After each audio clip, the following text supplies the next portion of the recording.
RJD നേതാവ് Tejashwi Yadav India സഖ്യത്തിന്റെ മുഖ്യമന്ത്രി സ്ഥാനാർത്ഥി. പട്നയിൽ നടന്ന സംയുക്ത വാർത്താ സമ്മേളനത്തിലാണ് പ്രഖ്യാപനം. VIP നേതാവ് മുകേഷ് സഹ്നി ഉപമുഖ്യമന്ത്രി സ്ഥാനാർത്ഥിയാണ്. നിതീഷ് കുമാറിനെ എന്തുകൊണ്ട് മുഖ്യമന്ത്രി സ്ഥാനാർത്ഥിയായി NDA പ്രഖ്യാപിക്കുന്നില്ലെന്ന ചോദ്യമാണ് ഇന്ത്യ സഖ്യം ഉയർത്തുന്നത്. इस चुनाव में अगले मुख्यमंत्री चेहरे के रूप में तेजस्वी यादव जी को हम लोग सपोर्ट करते हैं, जो एक नौजवान है, लंबा फ्यूचर है इनके साथ में, और मेरा अनुभव से मैं कह सकता हूं जिसका लंबा फ्यूचर होता है पब्लिक उनको साथ देती है. अब तुम पूछना चाहते हैं अमित शाह जी से, इनकी पार्टी के अध्यक्ष जी से, क्या पता ही हमारा नेता तो हो गया तेजस्वी यादव, आपका नेता कौन है बता दीजिए. इससे काम नहीं चलेगा कि नीतीश कुमार के नेतृत्व में चुनाव लड़ा जाएगा. अगला मुख्यमंत्री का उम्मीदवार आपका कौन है ये उनको बताना पड़ेगा, ये हमारी मांग है. हम महागठबंधन के लोग केवल सरकार बनाने के लिए ही नहीं, मुख्यमंत्री बनने के लिए नहीं, बल्कि हम लोगों को बिहार बनाने का काम करना है. इसलिए हम लोग एकजुट हुए हैं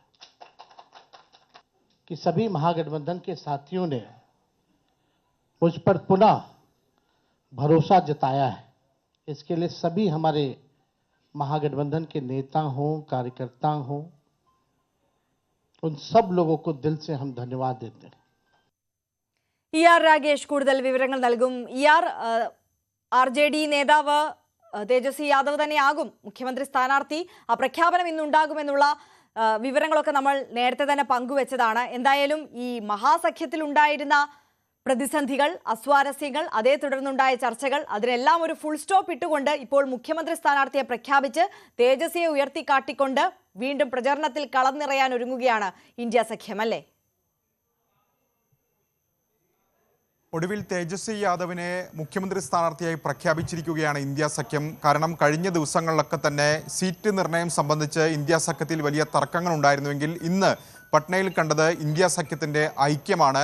മുന്നണിയിലെ പ്രധാനപ്പെട്ട എല്ലാ പാർട്ടികളും ഇന്നത്തെ വാർത്താ സമ്മേളനത്തിൽ പങ്കെടുത്തു. ആ വാർത്താ സമ്മേളനത്തിൽ കോൺഗ്രസിൻ്റെ തെരഞ്ഞെടുപ്പ് ചുമതലയുള്ള നിരീക്ഷകനായ അശോക് ഗെഹ്ലോത്താണ് തേജസ്വി യാദവിനെ മുഖ്യമന്ത്രി സ്ഥാനാർത്ഥിയായി പ്രഖ്യാപിച്ചത്.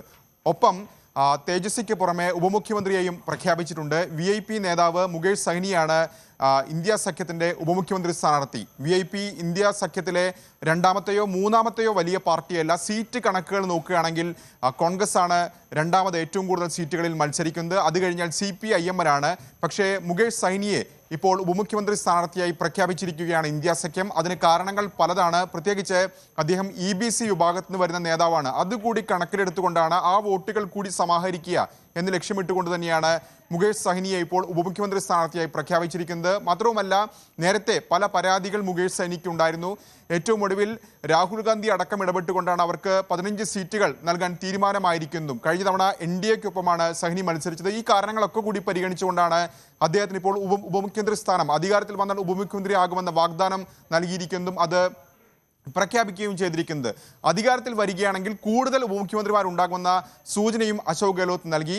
ഏതായാലും ഈ പ്രഖ്യാപനത്തിന് ശേഷം ഇന്ത്യ സഖ്യ നേതാക്കൾ പ്രധാനമായും ചോദ്യം ചെയ്യുന്നത് NDAയുടെ മുഖ്യമന്ത്രി സ്ഥാനാർത്ഥി ആര് എന്നാണ്.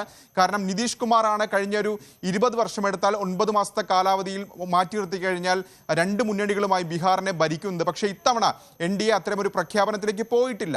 അപ്പോൾ എന്തുകൊണ്ട് നിതീഷിനെ പ്രഖ്യാപിക്കുന്നില്ല? അമിത്ഷായ്ക്ക് അതിന് മറുപടി ഉണ്ടോ എന്ന ചോദ്യമാണ് അശോക് ഗെഹ്ലോത്ത് ചോദിക്കുന്നത്. അതേ ചോദ്യം തേജസ്വി യാദവും ആവർത്തിക്കുന്നത് കണ്ടു. അങ്ങനെ NDAയ്ക്ക് മേൽ സമ്മർദ്ദം ശക്തമാക്കുകയാണ്. പ്രത്യേകിച്ച് നിതീഷ് കുമാർ തന്നെയാണ് NDAയുടെ മുഖം. അദ്ദേഹത്തിന് ആരോഗ്യ പ്രശ്നങ്ങളുണ്ടെങ്കിൽ പോലും NDA ആശ്രയിക്കുന്ന നിതീഷ് കുമാറിനെയാണെന്ന് നല്ലപോലെ ഇന്ത്യ സഖ്യത്തിന് അറിയാം. അതുകൊണ്ട് തന്നെയാണ് എന്തുകൊണ്ട് BJP നിതീഷ് കുമാറിനെ പ്രഖ്യാപിക്കാൻ തയ്യാറാകുന്നില്ല എന്ന ചോദ്യം ഇപ്പോൾ ഇന്ത്യ സഖ്യം ആവർത്തിച്ചുകൊണ്ടിരിക്കുന്നത്.